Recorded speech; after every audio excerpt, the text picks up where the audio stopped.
Hi everyone! Sama kayo sa akin sa pag-unbox ng mga Thailand goodies from Kams!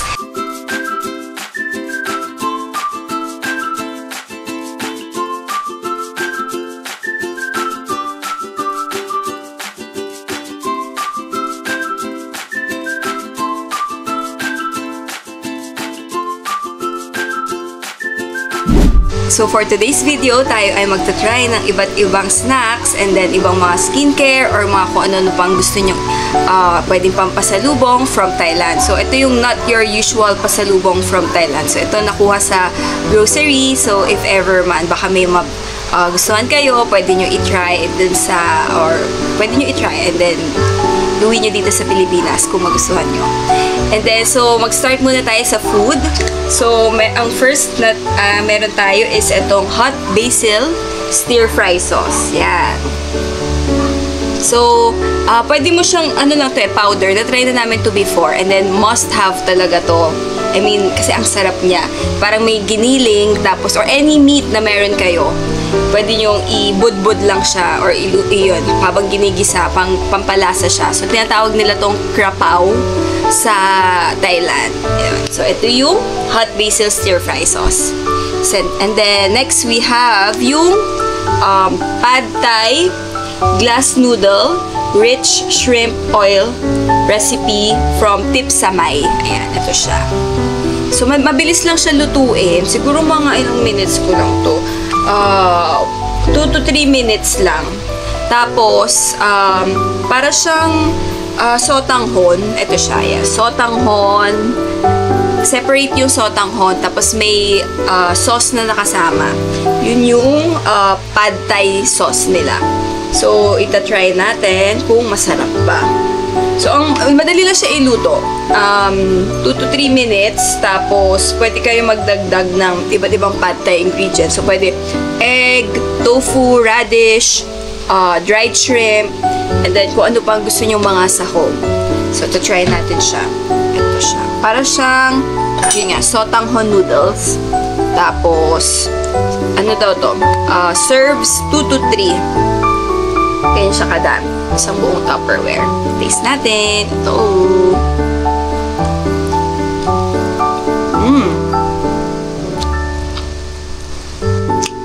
Matamis siya. Tamis. And then, savory naman. And then, sakto lang yung sauce. Mas masarap siguro kung may sahog na. Well, kailangan naman may sahog talaga. Hindi ko na nilagyan kasi lima ko lang naman. And then, ayun, matamis siya. Sabi dito, mild daw yung spice niya. Pero, hindi naman. Di man ako naanghangan. So, kung gusto niyo lang ito, pwede itong snack sa merienda. And then, next we have yung Tom Yum Goong. Yan. Tom Yum Goong. So, ano lang siya? Soup. Ito siya. Actually, ito dito niluluto. And pwede nyo siya, microwave lang siya. Pwede siya microwave for 1 hour. 1 minute and 30 seconds. Yeah, so yun yung ginawa ko. Or pwede rin i-boil sa kalan for 10 minutes. So, ito siya. Para siyang, actually, yung tom yum, para siyang sinigang ng Thailand. So, dito sa tom yum, meron siyang, makikita, parang mushroom. And then, nakakatawa kasi may separate, isang buong lalagyan lang siya. Tapos, may separate na isang hipon. So, ilalagay mo na yung isang hipon. Tapos, yun na yung preparation niya. Maglalagay ka lang ng isang pirasong hipon. So, hanapin nga natin yung hipon. Ayun! Ito yung hipon. Naka-separate na lalagyan pa siya. Isang piraso lang naman. So, taste natin. Sarap din. Pero ito, maanghang. Maanghang siya. Yung kanina walang anghang. Ito, for me, maanghang siya. Kasi may ano pala to. May sili. Ayun, may sili siya. So, ayun siguro, yun for sure, yun ang nagpaanghang. Pero masarap siya. Yun nga, ito nga yung sinigang na may Thailand version. Yun yung, feeling ko yun yung description pag tom yum. Ito. Sarap din. Sarap din itong tom yum. And then, if ever gusto nyo i-try ito namang glutinous rice with coconut milk. So, yung preparation naman nito is ilalagay mo lang din siya. So, ito lang siya. Separate lang yung parang suman niya. Ito. Suman and then may milk. Tapos may kasama siyang small na spoon. Tignan natin siya. Well, syempre, medyo dry na siya kasi naka-freeze dry. So, pwede daw siya i-microwave. Siguro para mas feel niyo yung pagkain. Pero, hindi siya... sarap yung milk. Pero dahil nga, instant lang siya. No luto-luto. As in, lagay mo lang sa Tupperware or lagay mo lang sa... medyo dry. Dry yung rice. Ito siya. Pero masarap yung milk. Pwede na merienda. Ayan. Parang suman. Parang suman naman siya talaga. Tapos, ayun pala, hindi pala kasama yung saging. Saging, sorry. Hindi kasama yung mangga. Ayan, picture kasi may mangga. Pero ano lang siya talaga. Ito lang. Yung suman, saka yung milk. Sarap yung milk. Ayan. So, ang next is etong durian. Durian milk candy. Ayan. Actually, meron naman dito sa Pilipinas na ito. Pero kung gusto niya mag-try, ito, medyo matigas siya compared dun sa mga durian or yung mga langka na mga nakabalot. Yan siya. Medyo matigas. Ito, matigas siya. Yan. Yan siya. Ayan. So, parang hindi ko magtatagal. Parang hindi siya, parang semi-hard, semi-soft candy siya. Yan. Ano siya? Durian milk candy.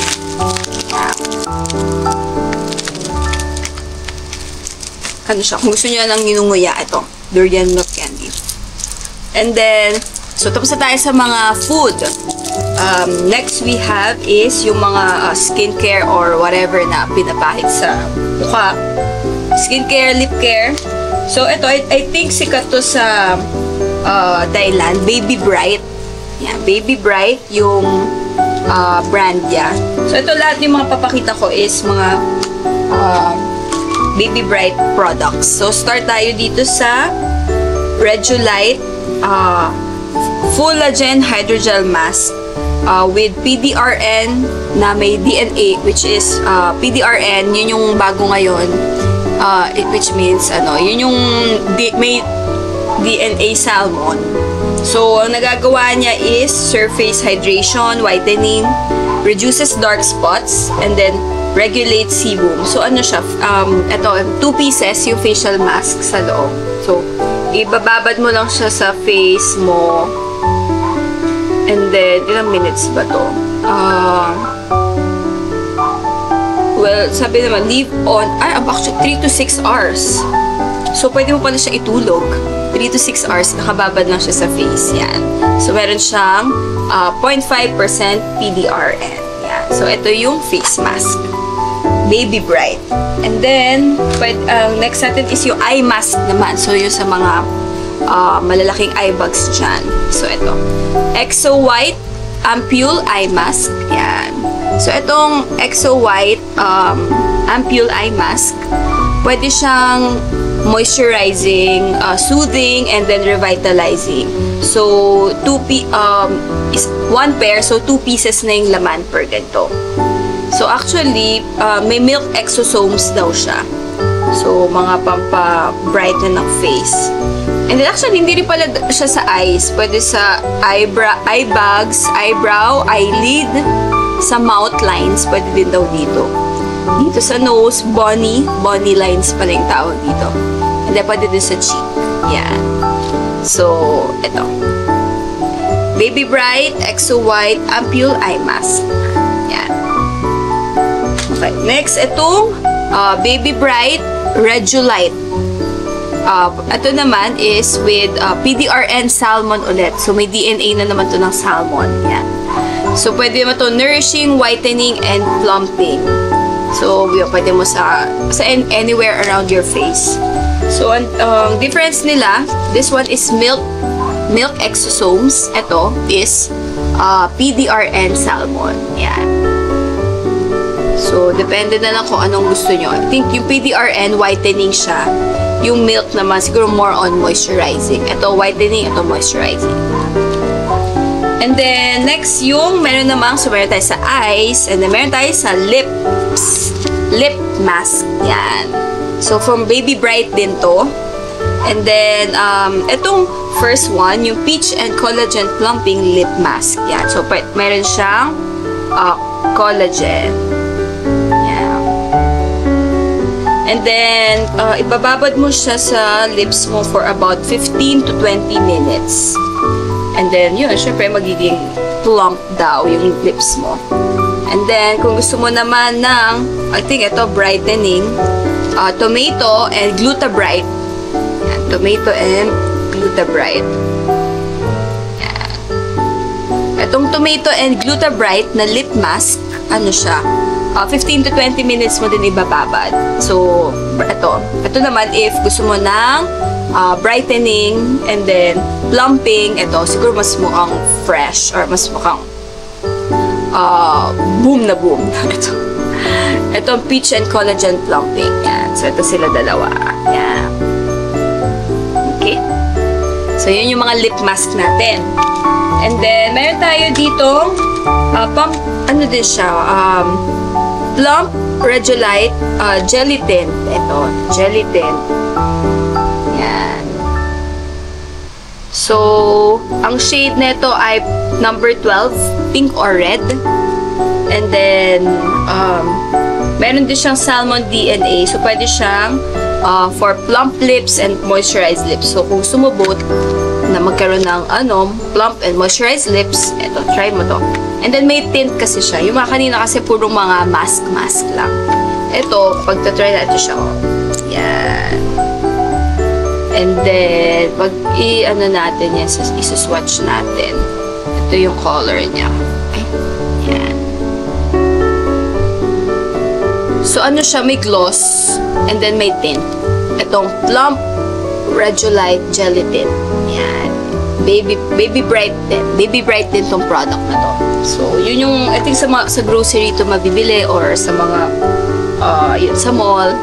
Tingnan nyo lang, Baby Bright yung tawag sa kanila. And then, ito yung sikat na sikat.